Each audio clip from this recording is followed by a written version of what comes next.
Hi అండి. ఇంత పాతగా ఉన్న చాటనైతే ఇంట్లోనే ఈజీగా కొత్తగా ఎలా చేసుకోవచ్చు, ఎలా చేసుకోవాలో ఇప్పుడు చూద్దాం. ఇదిగో ఇది పేస్ట్ అండి. ఈ పేస్ట్ అయితే ఎలా తయారు చేసామంటే మెంతులు, కాగితము ఒక రోజంతా బాగా నీళ్ళలో నానబెట్టి నెక్స్ట్ డే మిక్సీ పట్టాము. మిక్సీ పట్టేసి ఇలా చాటకైతే పూసాము. ఇలా గ్యాప్స్ లేకుండా నీట్గా పూయాలి.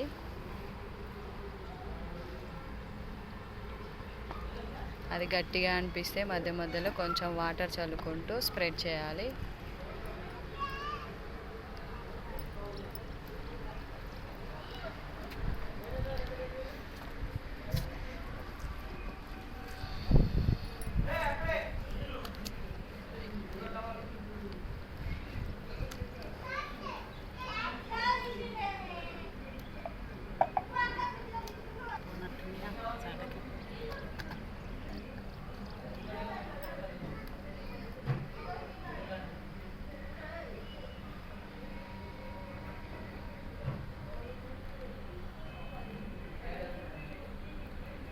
ఇలా గ్యాప్స్ లేకుండా నీట్గా అయితే చాట మొత్తం పూసుకోవాలి.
ఇలా అంతా చాటకు పూసుకున్న తర్వాత ఎండలో అయితే పెట్టకండి, ఎక్కడికక్కడ పగిలిపోతుంది. నీడకి పెట్టండి. ఒక 2-3 అవర్స్ నీడకి పెట్టారంటే చాట మొత్తం ఇలా కొత్త దానిలాగా ఎల్లో కలర్ లాగా కనిపిస్తుంది.